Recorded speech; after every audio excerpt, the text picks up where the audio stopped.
आज हम करेंगे प्रश्नावली 11.3 क्लास 11th के ओनली इम्पोर्टेंट क्वेश्चन। तो यहाँ पर जो है प्रश्न जो है हम 8 को और 9 को सॉल्व करेंगे, क्योंकि 1 से लेकर 9 तक के जो प्रश्न है सेम टू सेम है।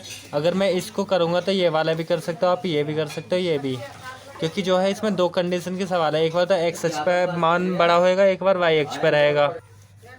तो यहाँ पर जो 8वां प्रश्न है इसके जैसा बन जाएगा। तो यहाँ पर एक बार x का मान ज़्यादा होएगा और एक बार y का।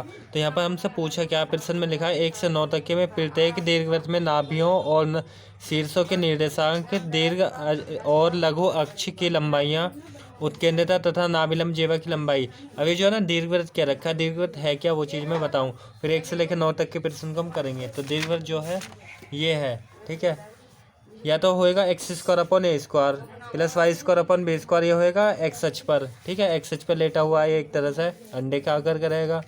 और एक होएगा y अक्ष पर, y अक्ष पर यह है जब y का मान ज़्यादा हो, मतलब x² + b² plus y² + a² बराबर 1 है तब।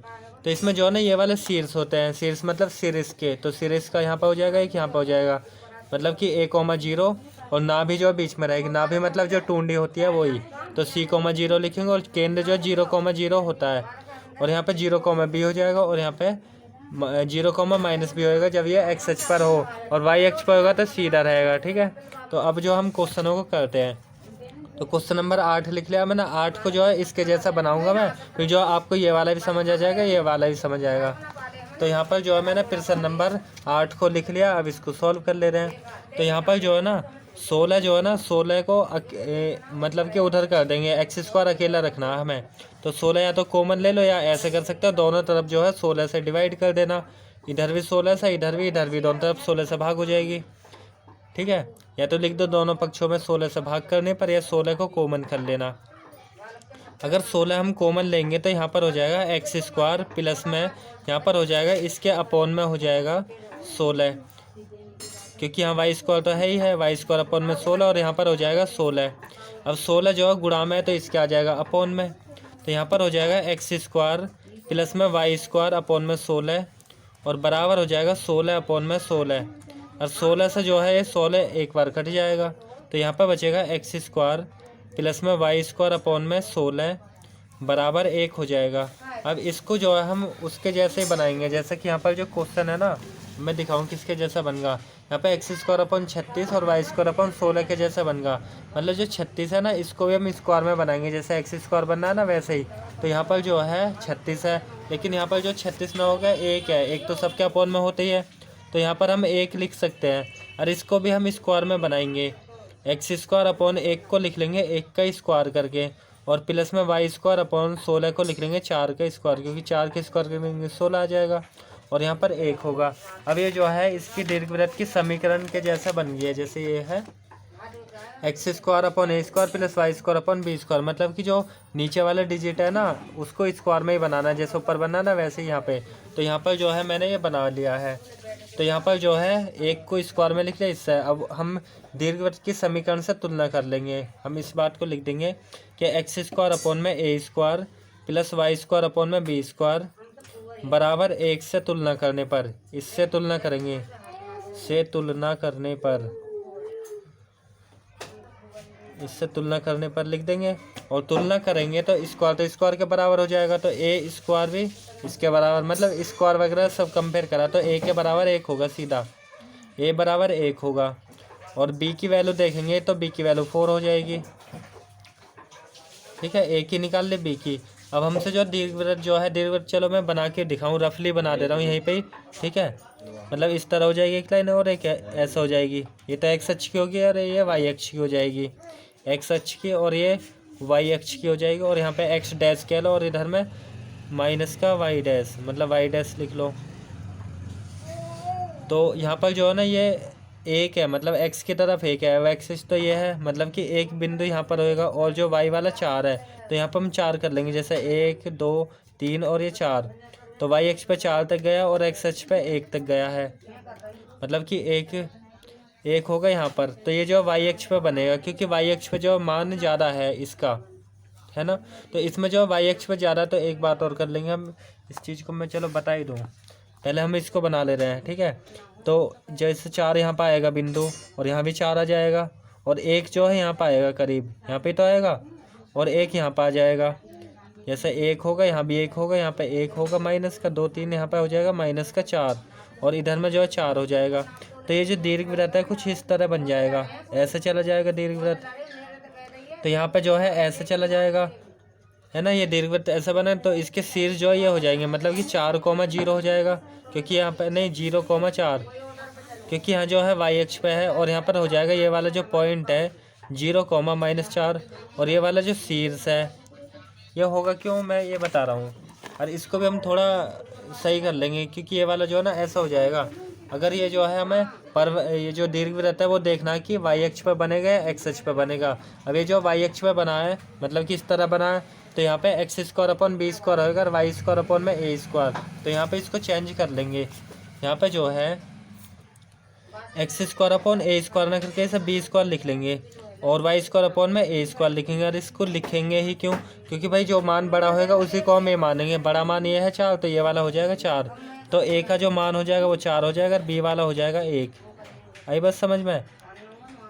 मतलब इसको भी हमें देखना है कि ये जो दीर्घवृत्त है किधर की तरफ में जाएगा। अब इसके जो शीर्ष बिंदु वगैरह है वो यहाँ से लिख लेंगे, जैसे b,0 होता है ना, यहाँ पे b,0 है और 0,a है, तो b वाला जो बिंदु है वो यही हो जाएगा, ये हो जाएगा ना 1 है।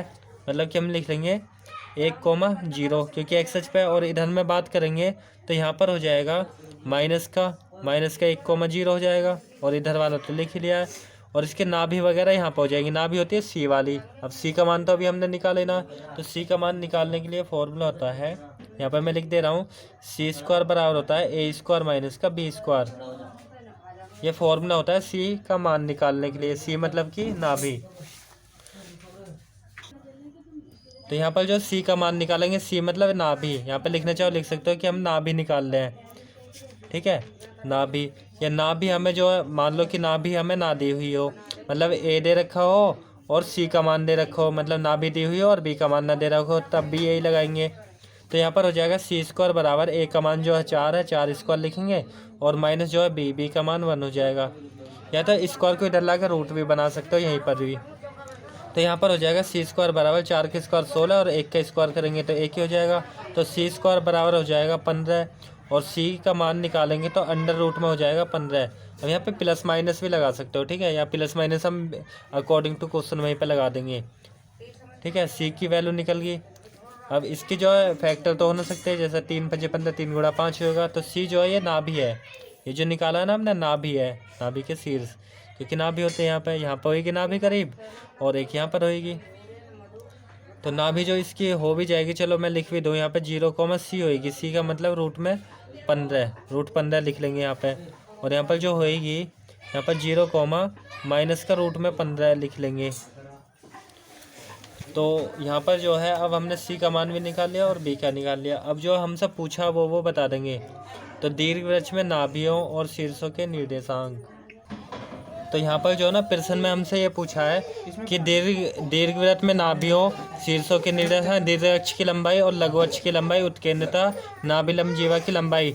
तो ये मैंने सारी चीज़ें यहाँ पर लिख ली है, ये फॉर्मूले भी लिख दिए इसके, और यहाँ पर हम वैल्यू पुट कर देंगे सिर्फ, सही है। तो यहाँ नाभि के जो निर्देशांक है यही हो जाएंगे, मतलब कि 0,c हो जाएगा। तो यहाँ पर जो है ना नाभि के निर्देशांक 0,c हो जाएगा। इसके सामने ही वैल्यू रख देता हूँ मैं, यहाँ प्लस माइनस यहाँ भी लगा सकते हैं, यहाँ लगा लेना, ठीक है, क्योंकि 2 बिंदु हो जाएंगे, इधर भी हो जाएगा इधर भी हो जाएगा, ऊपर नीचे। तो यहाँ पे लिख लेंगे 0 और सी की वैल्यू हो जाएगी रूट में 15। तो यहाँ पे लगा लेना आंसर शीट में, यहाँ लगा रखिए, यहाँ लगाओ या पहले भी लगा सकते हो, ठीक है। तो ये हो जाएंगे नाभि के निर्देशांक। शीर्ष जो है 0, हो जाएगा, तो 0 जो है ऐसे ही रहेगा, और ए की जो वैल्यू है, ए की वैल्यू 4 रख लेंगे, तो प्लस माइनस लगा देंगे। प्लस माइनस लगा क्यों रहे वो मैं बता रहा हूँ, क्योंकि भाई इसके जो मान है, मान लो कि शीर्ष है, शीर्ष जो एक तो ये वाला हो जाएगा, मतलब 4 होगा इधर में प्लस का ऊपर को, और नीचे की तरफ माइनस का 4 होगा, इसलिए हम प्लस माइनस ले रहे हैं, एक बार माइनस का एक बार प्लस का। तो ये बात आई होगी समझ। ऐसे प्लस माइनस का रूट 15 इसलिए लिया क्योंकि एक बार प्लस की ना भी हो जाएगी ऊपर को, रूट में 15 एक बार माइनस की होगी नीचे, इसलिए माइनस का प्लस माइनस का लिया है। और दीर्घ की जो लंबाई है 2 है, इसको भी हम यहीं पर सॉल्व कर दे रहे हैं इसी के आगे। तो 2 ए की जो वैल्यू है, ए की वैल्यू 4 है, तो 4 रख लेंगे, और इसकी मल्टीप्लाई करेंगे तो ये 8 हो जाएगा, तो ये होगी इसकी दीर्घअक्ष की लंबाई। दीर्घअक्ष मतलब ये वाला। अगर वैसे भी समझो, अगर मान लो फॉर्मूला भूल भी जाते हो, तो यहाँ से लेके यहाँ तक की जो है 4 है, 4 ही तो कह रखिए डिस्टेंस, 0, -4, तो 4 ये होगी और 4 ये होगी। तो सारे की तो बात करेंगे दीर्घअक्ष, दीर्घ मतलब बड़ा, तो बड़ा वाला जो अक्ष है यहाँ से लेके यहाँ तक होएगा 4 ये और 4 ये 8 हो जाएगा। तो डायरेक्ट 8 लिख दो, या फिर 2a करके लिख दो, वही लिखा है मैंने। लघु वाला जो है यहाँ से यहाँ तक का 1 होगा और ये भी 1 होगा, तो लघु कितना होगा 2 होगा, डायरेक्ट 2 लिख दो। या फिर इसमें रख लो 2b, यहाँ पे वैल्यू रख लेंगे, 2 तो है ही है, और जो b है, b की वैल्यू जो है वो 1 है, तो 1 रख लेंगे यहाँ पर। और इसकी जो है मल्टीप्लाई करेंगे तो 2 एकम 2 हो जाएगा। तो वैसे भी दिख रहा है, एक ये होगी, एक ये होगी, ये लघु अक्ष की लंबाई होगी। अब जो है यहाँ पर उत्केंद्रता हमें बतानी है। उत्केंद्रता का फॉर्मूला होता है C/A, ठीक है। तो C की जो वैल्यू रख लेंगे, इसी के आगे रख दे रहा हूँ। C का जो मान है वो दे रखा है √15, तो अंडर √15 लिख लेंगे, और जो A है, A की जो वैल्यू है वो हो जाएगी 4। तो ये होगी उत्केंद्रता। और हमसे पूछा नाभिलंब जीवा की लंबाई, तो इसमें b का मान रख देंगे। तो यहीं पे हम लिख ले रहे हैं 2b की जो वैल्यू है वो 1 दे रखी है, तो 1 लिखेंगे, और इसका स्क्वायर है, और अपॉन में जो है a दे रखा है, a की जो वैल्यू है वो 4 है, तो यहाँ पे 4 रख लेंगे। और इसको हम सॉल्व कर लेंगे, 2 तो ऐसे 1 का स्क्वायर करेंगे 1 हो जाएगा, और यहाँ पे 4 है, 2 से 1 बार कट जाएगा 2 बार, तो यहाँ पर आ जाएगा 1/2। तो ये हमने जो है जो चीज़ें हमसे पूछी थी वो हमने निकाल दी। तो आई होप आपको इसमें जो है सब कुछ समझ आया हो। बस यहाँ पे ये याद रखना है, अगर ये जो दीर्घवृत्त है वाई अक्ष पर बनेगा तो यहाँ पे पॉइंट बदल जाएंगे, x² / b², y² / a², जो बड़ा मान होएगा वही। अगर ये एक्स अक्ष पे जा रहा होता तो ये a रहता या b रहता। ऐसा क्वेश्चन जो हम एक और करेंगे, इसलिए मैंने 8वां बताया है, क्योंकि अगर आप 8वां क्वेश्चन कर लोगे तो ये जो फर्स्ट सेकंड वाले हैं, मतलब कि ये वाला फर्स्ट सेकंड थर्ड ये सारे हो जाएंगे, क्योंकि इसके जैसे ही बनेगा। अब मैं 9वें को करूँगा, ये जो है इसके जैसा बन जाएगा। ये वाला जो क्वेश्चन है ना, ये जो 8वां, ये दूसरे के जैसा है, सेम टू सेम इसके जैसा है, मतलब सेकंड के जैसा 8वां, क्योंकि जो है यहाँ पे जो है y² का मान ज़्यादा बन गया। हाँ, तो इसमें भी यही बना है, और ये वाला इसके जैसा हो जाएगा। तो अब 9वें को सॉल्व करेंगे, ऐसी बना दिया। अब जो फिर से हम 9 को करेंगे, तो 9 में जो है मैंने ये लिख लिया है, इसको भी जो है ये ऐसा बन जाएगा कुछ दूसरे, मतलब कि पहले क्वेश्चन के जैसा। तो ये पहले के जैसा बन जाएगा।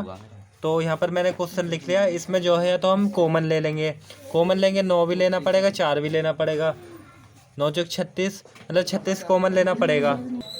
तो यहाँ पर जो है हम ऐसे लिख लेंगे 36 से दोनों तरफ भाग करने पर। ऐसे जो ये वाला जो हमने क्वेश्चन करा ना 16 है इधर में, तो दोनों तरफ 16 से भाग भी कर सकते हैं, इसके भी अपॉन में 16 आएगा, इसके भी और इधर भी। तो 16 इकट्ठा x² ही रह जाता है, यहाँ पे y²/16। तो हम जो है यहाँ पे भाग ही कर ले रहे हैं। तो यहाँ पे जो है 36 इसके डिवाइड में आ जाएगा सारे के, मतलब कि 4x² प्लस में 9y² अपॉन में आ जाएगा 36, क्योंकि दोनों तरफ में लिखेंगे, यहाँ भी 36 अपॉन में 36, क्योंकि हम जो है डिवाइड करते हैं दोनों तरफ करते हैं, गुणा करते हैं दोनों तरफ, जोड़ते हैं तब भी दोनों तरफ करते हैं। तो इसको फिर अलग अलग भी लिखेंगे, एक बार इसके अपॉन में एक बार इसके। तो यहाँ पर लिख लिया 4x² अपॉन में 36 लिखा, फिर यहाँ पर लिख लिया प्लस में 9y² अपॉन में 36, दोनों को जो है अपॉन में लिख लेंगे 36 के, मतलब 36 को जो दोनों के अपॉन में, और यहाँ पर भाग करेंगे तो 1 हो जाएगा, क्योंकि इससे 1 बार कट जाएगा, 4 से 9 बार कटेगा, और यहाँ पे जो 9 से ये 9 चौक 36 4 बार, तो यहाँ पे हो जाएगा x² अपॉन में 9 हो जाएगा, और यहाँ पे हो जाएगा y² अपॉन में 4 हो जाएगा, और यहाँ पे बचेगा 1। अब ये वाला जो क्वेश्चन बना है ना कुछ, ये बन गया, देखो किसके जैसा, आप खुद ही पहचान लोगे, इसके जैसा बन गया, मतलब x² का मान जो 36 है यहाँ पे 9 दे रखा है, और इसके जैसा कह लो, या तो मतलब x की तरफ जो ज़्यादा पावर, मतलब ज़्यादा नंबर है, तो ये कुछ तीसरे के जैसे कह लो, या तो फिर पहले के जैसा कह लो, या फिर छठे के जैसा कह लो, इसके जैसा बन गया, ठीक है, पहले के जैसा और तीसरा और इसके जैसा। तो यहाँ पे जो है इसको जो है घातों में कर लेंगे, जैसे ऊपर है ना, तो यहाँ पे लिख लेंगे x² अपॉन में 3 का स्क्वायर कर लेंगे, और यहाँ पर जो है y² अपॉन में 4 जो है 2 का स्क्वायर लिख लेंगे, और बराबर जो है 1 लिख लेंगे। अब जो इसके दीर्घवृत्त बना के देखेंगे कि ये जो दीर्घवृत्त है किस तरह, मतलब कि x अक्ष पे ज़्यादा मान है, तो इसको हम बना ले रहे हैं ऐसे रफली। अगर आप बनाना चाहो एग्जाम में बना लेना, ना भी बनाओगे कोई ज़्यादा दिक्कत है भी नहीं, ठीक है। तो ये जो है x अक्ष का मान हो जाएगा, ये y' का y होएगा, ये y' होएगा, और यहाँ पर जो है y मतलब कि x डैश में होता है माइनस वाली जो संख्या है। तो यहाँ पर जो x अक्ष पे जो मान है वो 3 है, मतलब कि अगर यहाँ पर हम 1 मान है और यहाँ पर 2 मान है बिंदु, और यहाँ पर 3 मान है, ऐसे पीछे की तरफ भी हो जाएगा, तो -1 हो जाएगा, -2 हो जाएगा, और यहाँ -3 हो जाएगा। इस तरह वाई वाला जो मान है वो 2 दे रखा है, तो यहाँ पे 1 हो जाएगा, यहाँ पे हो जाएगा 2। सही है। इसी तरह यहाँ पे माइनस का 1 होता है, यहाँ पे माइनस का 2। तो ये वाला जो क्वेश्चन है तो मैं बहुत अच्छे से समझा दूंगा। तो यहाँ पे x का मान 3 है, मतलब कि यहाँ पे होगा पॉइंट, यहाँ पे मिलेगा और 1 यहाँ पे मिलेगा, और जो 2 पे क्या रखा है 2 यहाँ पे होगा और यहाँ होगा। अब इन बिंदुओं को मिला के एक वृत्त के जैसा बनाएंगे, दीर्घवृत्त कहेंगे उसे, अंडे के आकार का। ठीक है, तो इसको हम ऐसे मिला देंगे। ठीक है, इस तरह की हम इसकी आकृति दे देंगे और यहाँ से ऐसे मिला लेंगे इसको, और इधर से भी हो जाएगा। तो ये जो दीर्घवृत्त है पहले वाले में हमने करा, तो ये जो है वाई अक्ष पे ये सीधा बना है, मतलब खड़ा लंबवत है, और यहाँ पर जो है एक्स अक्ष के लंबवत है। तो यहाँ पे जो अगर पॉइंट की बात करेंगे, ये वाला जो पॉइंट है एक्स अक्ष पे, मतलब किसके जो ये शीर्षित होता है, शीर्ष मतलब शिखर, मतलब 3,0 हो जाएगा, क्योंकि 3 है यहाँ पे, इस वाले बिंदु को दर्शा 3,0 दिखाते। अगर इसको लिखते तो 0,2 लिखते, इधर में लिखते तो 0,-2 लिखते। यहाँ पर इसकी नाभि हो जाती। ठीक है, नाभि तो हम देखेंगे कितनी आएगी। और ये जो शीर्ष है इसको लिखते हैं -3,0 लिख लेते। अब नाभि जो हम निकालेंगे, अब ये जो परवलय है वो परवलय नहीं, दीर्घवृत्त जो है ये कुछ इसके जैसा है, ऐसा है कुछ, है ना। तो x² और y² बराबर 1 के जैसा है, क्योंकि ये x अक्ष पे लेटा हुआ है। तो नाभि शीर्ष वगैरह ये हो जाएंगे। तो इससे हम कंपेयर करके ए बी का मान निकाल लेंगे। ए बी का मान निकालने के बाद सी का मान निकाल लेंगे, फिर सी का मान यहाँ पर रख देंगे, आंसर हो जाएगा फिर। ओके, तो यहाँ पर जो है हम लिख देंगे x² प्लस में y² बराबर 1 से तुलना करने पर, इससे कंपेयर कर लेंगे, इससे तुलना करेंगे। किसकी करेंगे? इसी समीकरण की तुलना, इसको हटा देंगे। सही, तुलना करने पर तो कंपेयर करेंगे। तो कंपेयर का मतलब है एकदम बिल्कुल बराबर ही, जैसे स्क्वायर के बराबर होगा, ये वाला स्क्वायर के, तो ए के बराबर 3 होगा, तो ए के बराबर 3 लिखेंगे। तुलना में होता है बराबर ही करनी। और ये वाला y² इसके, स्क्वायर भी इसके, तो b का मान होगा 2, तो b बराबर लिखेंगे 2। ये ना कि 2 का स्क्वायर लिखेंगे, b का मान निकल गया 1। अब c का मान निकालने के लिए मैंने बताया ही था पीछे भी। तो c² बराबर होता है फॉर्मूला a² - b² करके। ठीक है, तो यहाँ पर जो है ना c² या तो इसको स्क्वायर को लाकर रूट में बना सकते हो यहीं पर, या बाद में कर लेना। a का जो मान है 3 लिखेंगे, 3 का स्क्वायर हो जाएगा, और -b का मतलब होगा 2, 2 का स्क्वायर लिखेंगे। और यहाँ पर जो है ना c² बराबर हो जाएगा 3 का स्क्वायर, तो 9 हो जाएगा, और -2 का स्क्वायर करेंगे तो 4 होएगा, ये तो आपको पता ही है स्क्वायर करने। और c² बराबर 9 में 4 घटा लेंगे 5 आ जाएगा, और c बराबर हो जाएगा √5। तो प्लस माइनस भी लगा सकते हैं या बाद में लगा देंगे एक ही बार में। ठीक है, अब हमने ए बी सी के मान निकाल लिया, जो हमसे पूछा वो हम बता देंगे। जैसे दीर्घवृत्त जो है, दीर्घवृत्त में जो नाभि के निर्देशांक, शीर्ष के निर्देशांक, दीर्घाक्ष और लघु अक्ष की लंबाई, उत्केंद्रता, नाभि लंब, जीवा की लंबाई, ये सारी चीज़ें हम यहाँ पर लिख देते हैं। मैं फॉर्मूले लिख ले रहा हूँ पहले। ठीक है, तो यहाँ पर जो है इसमें हमें नाभि के निर्देशांक बताना है, तो ये मैंने फॉर्मूले लिख लिए इसके। तो नाभि के निर्देशांक +-c,0 लिख लेंगे, यहाँ भी लिख सकते हैं। तो यहाँ पर जो c की वैल्यू रख लेंगे, + ऐसे लिखा, c का जो मान है √5 है, और 0 को हम ऐसे लिखेंगे, तो √5,0 हो जाएगा। इसी तरह a का मान रखेंगे, तो यहाँ +-a का मतलब होगा इसका ये जो मान है 3 है, तो यहाँ पर लिख लेंगे 3,0। और इसी प्रकार यहाँ पे दीर्घ अक्ष की लंबाई, दीर्घ अक्ष जो है, दीर्घ तो देखने से पता चल रहा है ये वाला होगा, तो 3 ही होगा, 3 ही होगा, 6 होगा, है ना। तो डायरेक्ट 6 लिख लो, क्योंकि यहाँ से यहाँ तक 3 और ये 3 6, या फिर इसमें रख लो। तो यहाँ पे लिखेंगे 2a करके, तो 2a का जो मान है वो 3 दे रखा है, तो 3 रखेंगे यहाँ पे, तो 3 दूनी ये 6 हो जाएगा, तो ये 6 होगा। लघु अक्ष की जो लंबाई है ना, लघु अक्ष जो है 2 है, ये 2 है और ऊपर भी 2 है, तो 2 से ये 2 और 2 ये 4 होगी, तो यहाँ पे लिख लेंगे, मतलब 2 और b की जो वैल्यू है वो 2 है ना, ये b की वैल्यू 2, तो ये 2 रख ली, और इसकी गुणा करेंगे तो ये हो जाएगा 4, तो 2 की 2 में गुणा कर ली 4 होगा। लघु अक्ष की लंबाई भी होगी, और उत्केंद्रता होती है c/a, मतलब e से लिखते हैं सर, e बराबर c/a। अब e की जो वैल्यू है, e की वैल्यू हम वो c की वैल्यू रख लेंगे, तो यहाँ पर जो c का हम मान भी रख लेंगे, तो c का जो वैल्यू है वो दे रखी है √5, तो यहीं पर रख दे रहा हूँ मैं, है ना, √5 होगी, और जो a है, a की वैल्यू 3 दे रखी है, तो 3 रख लेंगे यहाँ पे, तो √5/3 ये उत्केंद्रता भी होगी। अब नाभि लंब जीवा की लंबाई पूछी है, तो 2b² हो जाएगा, तो 2b का मान रख लेंगे हम, तो इसके नीचे रख ले रहे हैं, सॉल्व कर ले रहे हैं। b की जो वैल्यू है, b की 2 दे रखी है, तो यहाँ पे लिख लेंगे 2 का स्क्वायर और अपॉन में जो है ए है, ए का मतलब है 3 दे रखा ना, ए का मतलब, तो हम 3 रख लेंगे और बी की वैल्यू रख ही लिया है, तो यहाँ पर होगा 3। और इसको हम सॉल्व कर लेंगे तो 2 ऐसे ही, 2 का स्क्वायर करेंगे तो 4 हो जाएगा, अपॉन में जो है 3 है, तो आपस में इनकी गुणा कर लेंगे तो 4 दूनी 8, अपॉन में 3 हो जाएगा। तो ये जो फाइनल आंसर भी हो जाएगा। तो आई होप आपको जो है ये क्वेश्चन समझ में आया हो। तो 1 से लेकर 9 तक के जो क्वेश्चन थे सेम टू सेम थे, आप उनको सॉल्व कर सकते हो। अब हम करेंगे प्रश्न नंबर 10 को, क्योंकि 10वां भी इम्पोर्टेंट है। इसमें लिखा है सीरीज जो है +-5,0 और नाभिया दे रखी है 4,0।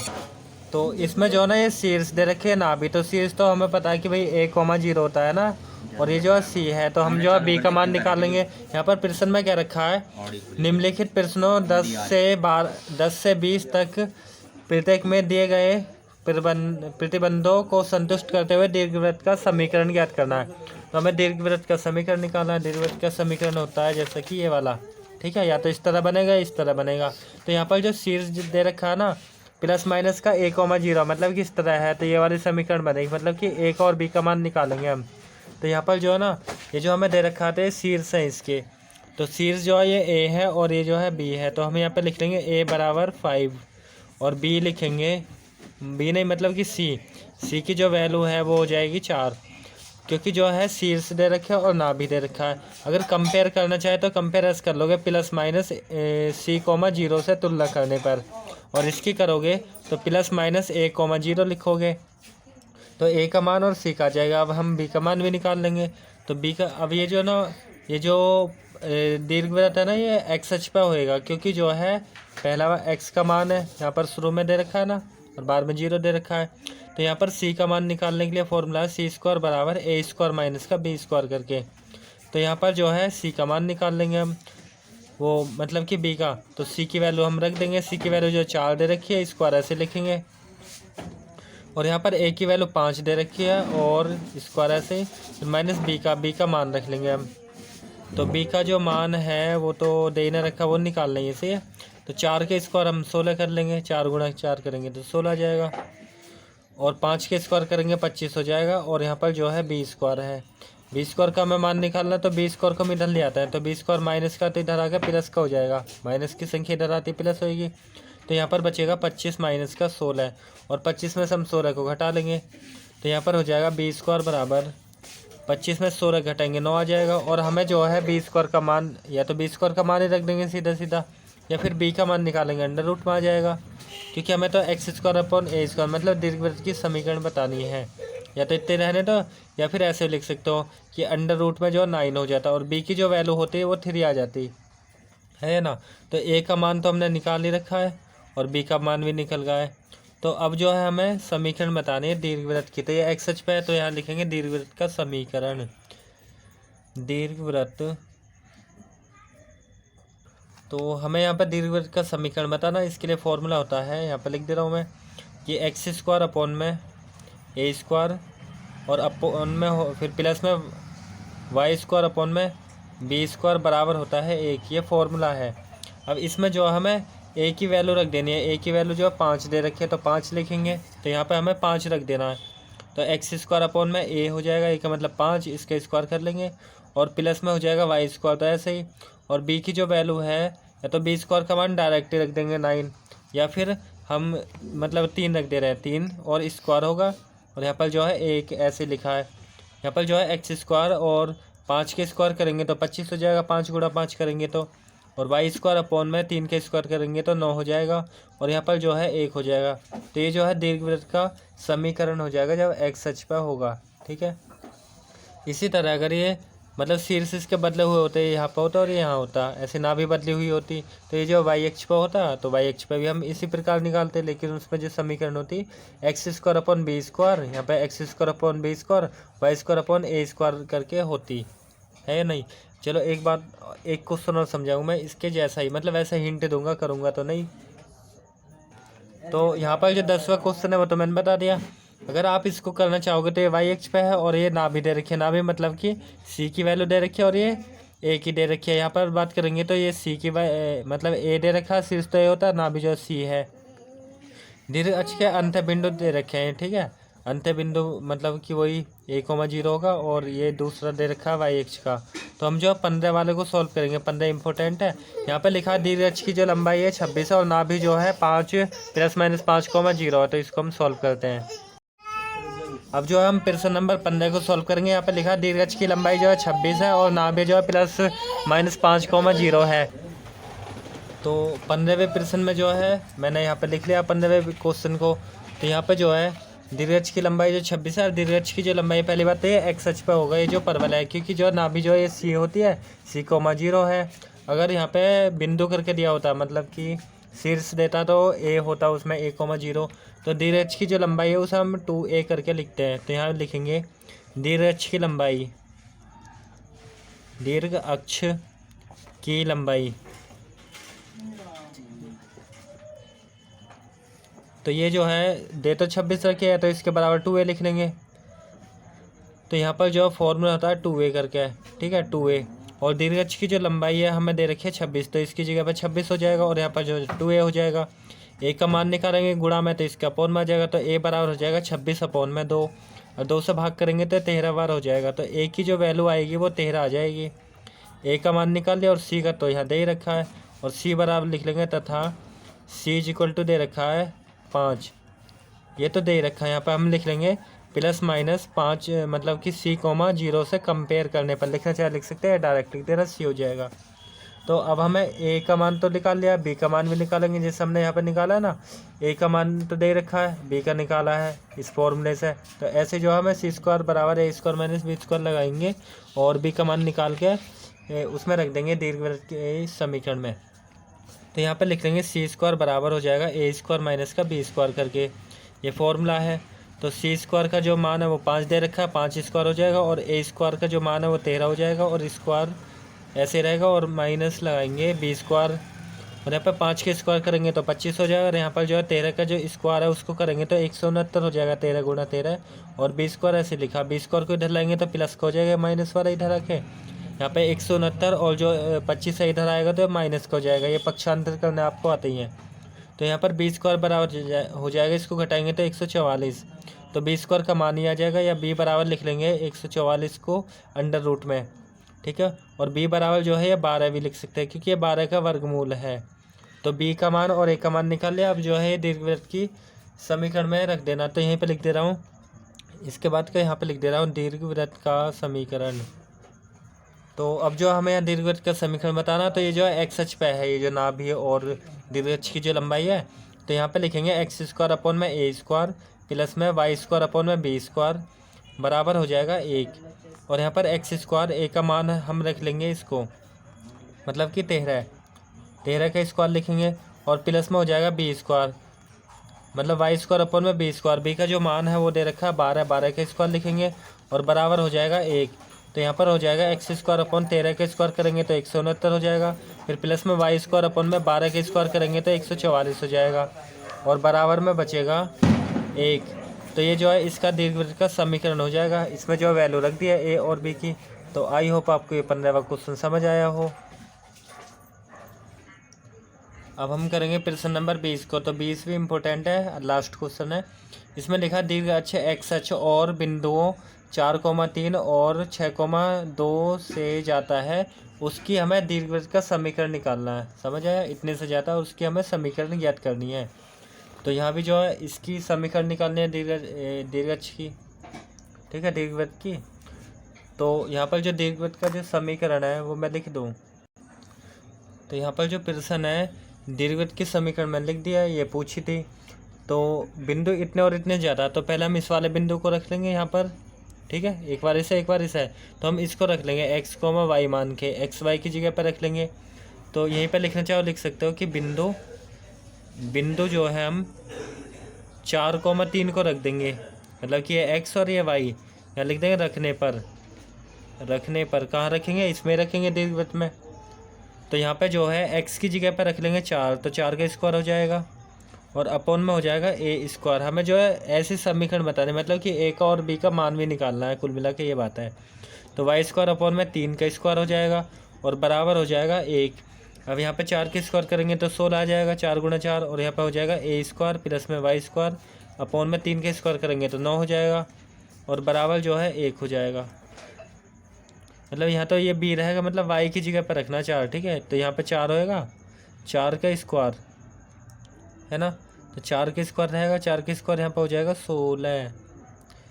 मतलब एक्स की जगह पे तो 4 रखना है, ठीक है। और वाई की जगह पे 3 क्या रखा है भाई, यहाँ पे 3 रखेंगे। तो यहाँ पे जो इसका मान रख लेंगे 3 का स्क्वायर, तो यहाँ पे 9 हो जाएगा, ठीक है। मतलब 9 हो जाएगा ना, यहाँ पे 9, 3 स्क्वायर 9 हो जाएगा। और बी स्क्वायर को हमने ऐसे ही लिख लिया। तो यहाँ पे इतना भी लिख सकते हैं, कॉमन भी कर सकते हैं, इसको समीकरण मान लेंगे, ठीक है। समीकरण इसको 1 मान लिया। फिर से इस वाले बिंदु को रख देंगे, यहाँ पे लिखेंगे पुनः बिंदु रख देंगे अब दूसरे वाले को, मतलब कि 6,2 को, मतलब इसे x मानेंगे, इसे y, और लिखेंगे दीर्घवृत्त की समीकरण में रखने पर, दीर्घवृत्त की या का लिख लेना समीकरण में रखने पर। तो दीर्घवृत्त की समीकरण में रख देंगे हम इसके वाले मानों का, x की जगह पर 6 और y की जगह पर 2, मतलब कि यहीं पर रखना पड़ेगा। x की जगह पर तो हो जाएगा 6 स्क्वायर, अपॉन में हो जाएगा a स्क्वायर, और प्लस में y स्क्वायर की जगह पर रखेंगे 2, y की जगह 2 और स्क्वायर ऐसे ही होगा, और अपॉन में हो जाएगा b स्क्वायर बराबर 1। तो ऐसे रहेगा। तो यहाँ पे जो है 6 का स्क्वायर करेंगे तो 36 हो जाएगा, और अपॉन में जो है a स्क्वायर है, फिर प्लस में 2 का स्क्वायर करेंगे तो 4 हो जाएगा, और b का स्क्वायर ऐसे लिखा, और यहाँ पर जो है 1 भी हो जाएगा। इसको हम समीकरण मान सकते हैं 2। अब जो है इन दोनों को आपस में सॉल्व करके a का और b का मान निकालेंगे, ठीक है। तो यहाँ पर जो हम कॉमन भी कर सकते हैं, जैसे 4 कॉमन हो जाएगा तो यहीं पर समीकरण मान सकते हैं। अगर हम 4 कॉमन कर लेंगे तो यहाँ पर हो जाएगा, 4 बाहर निकालेंगे, यहाँ भी मान सकते हैं समीकरण, या आगे सॉल्व करें तो 4 से 9 बार कट जाएगा, यहाँ पर बचेगा a स्क्वायर, फिर प्लस में 4 से 1 बार हो जाएगा, और यहाँ b स्क्वायर बराबर हो जाएगा 1, है ना। अब 4 गुणा में तो इसके अपॉन में आ जाएगा, मतलब कि 9 अपॉन में a स्क्वायर प्लस में 1 अपॉन में b स्क्वायर बराबर हो जाएगा 1 अपॉन में 4, क्योंकि मल्टीप्लाई में तो अपॉन में चल जाएगा। अब इसको भी मान सकते हैं दूसरी समीकरण, यहाँ ना मान के यहाँ भी मान सकते हैं, ठीक है। तो इसको मैं काट के यहाँ लिख दूंगा, ठीक है। तो यहाँ पर जो समीकरण इसको मान लिया दूसरी समीकरण। अब समीकरण 1 और 2 को हम सॉल्व कर लेंगे, आपस में सॉल्व करेंगे तो a का और b का मान मिल जाएगा, ठीक है। ये b है, तो यहाँ पर जो है हम ऐसे कर लेंगे, समीकरण 1 में 9 की अगर गुणा करें तो ये एक जैसा मान हो जाएगा, फिर आपस में घटा देंगे, है ना। या फिर इन दोनों को एक जैसा करेंगे, विलोपन विधि से हम करेंगे, तो लिख देंगे समीकरण 2 में 9 की गुणा करने पर। तो यहाँ पर लिख दे रहा हूँ मैं इस बात को। तो यहाँ पर मैंने इस बात को लिख दिया कि समीकरण जो 2 है ये वाली, इसमें 9 की गुणा कर रहे हैं, क्योंकि 9 अपन में b स्क्वायर यहाँ तो है, यहाँ भी हो जाएगा 9 अपन b स्क्वायर, फिर जो है आसानी से सॉल्व हो जाएगा। तो 9 की यहाँ करेंगे 2 में, समीकरण 2 में, तो 9 की 9 में होगी 81 हो जाएगा, और अपॉन में a स्क्वायर तो ऐसे लिखेंगे, फिर 9 की 1 में होगी तो 9 एकम 9 हो जाएगा, और यहाँ पर b स्क्वायर बराबर है 9 की 1 में होगी तो 9 एकम 9, और यहाँ पर हो जाएगा 4। अब ये समीकरण ऐसी तो है नहीं, तो इसको हमने तीसरी समीकरण मान ली। और इसको बनाया किसके उद्देश्य के लिए, इसके, तो इसके साथ जो है घटा लेंगे, जोड़ मतलब सॉल्व कर लेंगे। समीकरण 1 को लिख देंगे इसके साथ में। समीकरण 1 है 16 अपॉन में a स्क्वायर प्लस में 9 अपॉन में b स्क्वायर, और बराबर में है 1। और ये जो है ना समीकरण 1 थी, तो इन दोनों को जो है आपस में हम सॉल्व कर लेंगे। सॉल्व का मतलब घटा लेंगे, तो घटाने से जो है एक ही ये वाला जो मान है कट जाएगा, एक के पदों में आ जाएगा, फिर जो मान भी निकल जाएगा। तो यहाँ पे लिखा घटाने पर साइन चेंज होती है, आपको पता ही है, मतलब विलोपन विधि से 10th क्लास में भी आपने सॉल्व करे होंगे, है ना।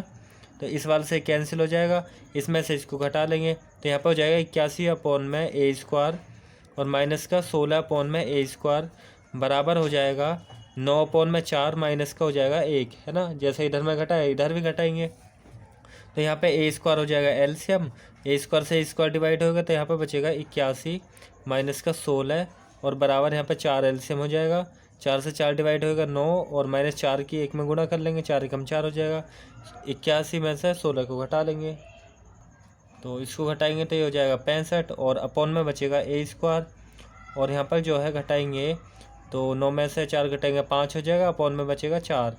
आमने सामने भी काट सकते हैं, एक जैसी संख्या कट जाती है, जैसे 5 से कटेगा एक बार, 5 से कटेगा 5 एकम 5, एक इधर बचेगा 5 या 15, 13 बार। तो हम ए स्क्वायर का मान निकालेंगे, मतलब कि यहाँ पे बचा 13 अपॉन में ए स्क्वायर बराबर बचेगा 1 अपॉन में 4। क्रॉस मल्टीप्लाई कर लेंगे तो ए स्क्वायर बराबर 13 की 4 में गुणा करेंगे, 13 चौक 52 हो जाएगा। तो हमें जो है ए का मान निकालना है, या ए स्क्वायर का कह लो, है ना, क्योंकि हमें जो है ए स्क्वायर का बी स्क्वायर का मान जो है यहाँ पर रख देना है, और ये जो है दीर्घवृत्त की समीकरण भी हो जाएगी दीर्घवृत्त की। तो हमने ए स्क्वायर का मान निकाला ना, पहले हम बी स्क्वायर का और निकालेंगे। तो इस वाले जो मान को हम या तो यहाँ पर रख देंगे समीकरण 2 में, या 1 में रख लेंगे, कहीं भी रख लो आप, है ना, जो आसान लगे उसमें रख लेते हैं। तो इसको जो हम यहाँ पे रख ले रहे हैं, किस में रखे भाई, ए स्क्वायर का मान यहाँ रख ले रहे हैं समीकरण 1 में, है ना। तो यहाँ लिख देंगे समीकरण 1 में रखने पर, इसी को समीकरण 1 में रखने पर, मैं इस बात को लिख दे रहा हूँ, 1 में रखने पर, तो समीकरण 1 में रख देंगे इस वाले मान को। समीकरण 1 हम लिख लेंगे, 1 है ना, ये 2 है, 2 में रख ले रहे हैं, ठीक है। 1 में भी रख सकते हो आप, या 2 में रख लो, किसी में रख लो। तो हम जो है 1 में 2 में रख ले रहे हैं, 2 आसान पड़ेगी ज़्यादा, ठीक है। सेकंड में रख लिया, सेकंड वाली को हम लिख ले रहे हैं यहाँ पर, मतलब यही वाली है ना, इसको लिख लेंगे। तो यहाँ पर हो जाएगा 9 अपॉन में ए स्क्वायर प्लस में 1 अपॉन में बी स्क्वायर बराबर है 1 अपॉन में 4। तो इसमें जो है हमें ये समीकरण जो है 2 दे रखी है, और इसमें जो है हमें मान रख देना है, मतलब कि ए स्क्वायर की जो वैल्यू है वो दे रखी है 52। तो 9 अपॉन में 52 हो जाएगा, है ना, और प्लस में हो जाएगा 1 अपॉन में बी स्क्वायर बराबर हो जाएगा 1 अपॉन में 4। अब नंबर को नंबर की तरफ कर लेंगे, तो यहाँ पर हो जाएगा 1 अपॉन में बी स्क्वायर बराबर हो जाएगा 1 अपॉन में 4, और माइनस का हो जाएगा 9 अपॉन में 52, मतलब 52 हो जाएगा। यहाँ पर एलसीएम लेकर सॉल्व कर लेंगे तो बी की वैल्यू मिल जाएगी। तो यहीं पर सॉल्व कर दे रहा हूँ मैं, ठीक है। इसके बाद में यहीं पर, क्योंकि ज़रा सा रहेगा उसको हम यही कर लेते हैं, नेक्स्ट पेज की ज़रूरत ही नहीं है, ठीक है। तो इतने में आ जाएगा ये, इसके बाद का यहाँ पे कर दे रहा हूँ। तो यहाँ पर जो है हम एलसीएम ले लेंगे 52 का और 4 का, सही है। 52 4 का एलसीएम आता है, जैसे ऐसे लिखेंगे ना 4, 52। तो इसका हम ऐसे लिखेंगे, एक ही टेबल से काटते हैं ना, जैसे 2 से ये 2 दूनी 4, 2 से ये 2 एकम 2 दूनी 4 हो जाएगा, और एक इधर 2 छिका 12 है ना। फिर 2 से 2 एकम 2, 2 से ये 13 बार, फिर 13 से ये 1 बार कट जाएगा। तो यहाँ 13 दूनी 26 दूनी 52, यहाँ पर एलसीएम जो है 52 हो जाएगा, मतलब कि यहाँ पर आ जाएगा 1 अपॉन में बी स्क्वायर। एक लाइन और लिख दे रहा हूँ मैं, छोटा छोटा सा, 1 अपॉन बी स्क्वायर, फिर बराबर हो जाएगा यहाँ पे 52 एलसीएम होगा, और 4 से 52 को करेंगे डिवाइड, तो ये 13 बार हो जाएगा। 13 चौक 52 होता है ना, 4 से 13, 13 की 1 में गुणा करेंगे 13 हो जाएगा। फिर माइनस 52 से 52 काटेंगे तो ये 9 बार हो जाएगा। तो ये तो आते ही आपको एलसीएम लेना है यहाँ पर, 1 अपॉन बी स्क्वायर बराबर 13 माइनस 9 अपॉन में 52। 13 में से 9 को घटा लेंगे तो 5 हो जाएगा। तो यहाँ पर लिख दे रहा हूँ मैं, 1 अपॉन में बी स्क्वायर बराबर हो जाएगा 5 अपॉन में 52, है ना, इतना हो जाएगा। अब जो है हमें मान निकाल लेना बी का, तो क्रॉस मल्टीप्लाई कर देंगे, तो इसकी यहाँ पे करेंगे तो 5b स्क्वायर बराबर हो जाएगा 52, 52 हो जाएगा ना, क्योंकि 5 है वो तो घटा के। अब बी स्क्वायर का जो मान निकालेंगे तो 52 के अपॉन में आ जाएगा 5, है ना, 52 अपॉन में 5 होगा। तो ये बी स्क्वायर की वैल्यू भी निकाल ली हमने, और ए स्क्वायर की तो निकाल ले लिया है। अब इन दोनों वैल्यू को जो है हम दीर्घवृत्त के समीकरण में रख देंगे, तो ये फाइनल आंसर भी हो जाएगा। तो लिख देंगे ए स्क्वायर और बी स्क्वायर का मान समीकरण एक वृत्त में रखने पर, ऐसे लिख देंगे, दीर्घवृत्त का समीकरण में लिख दे रहा हूँ। और भाई यहाँ पे जो है ना ज़रा सा गलत होगा, है ना, क्योंकि यहाँ पे जो है 13 में से 9 को घटाएंगे 4 आ जाएगा, है ना, 13 में से 4 9 जाएंगे 4, तो यहाँ पे 4 आएगा। हम देखो घटाना भी नहीं आता बड़ी क्लासों में हम पे, है ना, तो 4 हो जाएंगे। 13 में से 9 को घटाएंगे 4, 9 4 13 होता है ना। अब या तो ये ऊपर नीचे कट जाएगा, यहाँ पे 4 लिख लेंगे फिर। अब यहाँ तक कर ही दिया तो 4, या तो आप यहीं पे भी काट सकते हो, ठीक है, ऊपर नीचे 4 को अब इसके अपॉन में भेज देंगे, ठीक है। या 4 से मैं यहीं पे काट ले रहा हूँ, 4 से 13 बार कट जाएगा, ठीक है। तो चलो इसके आगे एक लाइन और बढ़ा देते हैं हम। तो यहाँ पर हो जाएगा बी स्क्वायर बराबर 52 अपॉन में 4, 4 से इसको काटेंगे तो ये 13 बार हो जाएगा, 13 चौक 52 होता है ना। तो यहाँ पर जो है बी स्क्वायर का मान 13 आ जाएगा, तो यहाँ पर जो 13 हो जाएगा बी स्क्वायर का मान, तो हम यहाँ पर 13 को लिख लेंगे, ठीक है। तो यहाँ पर जो है बी स्क्वायर का मान 13 होगा। 13 को हम यहाँ पर रख लेंगे, मतलब कि हमने लिख लिया दीर्घवृत्त का समीकरण। तो यहाँ पर हो जाएगा एक्स स्क्वायर अपॉन में ए स्क्वायर का मान तो 52 होगा, और यहाँ पर हो जाएगा प्लस में वाई स्क्वायर तो ऐसे होगा, और बी स्क्वायर का जो मान है वो 13 है, और बराबर हो जाएगा 1। तो ये जो है इसका फाइनल आंसर हो जाएगा। ठीक है, इस तरह हमें समीकरण बनानी थी दीर्घवृत्त की। तो आई होप आपको ये क्वेश्चन समझ में आया हो। ओके, तो मिलेंगे नेक्स्ट वीडियो में, जब तक के लिए रखिए अपना ध्यान, रहिए खुशहाल।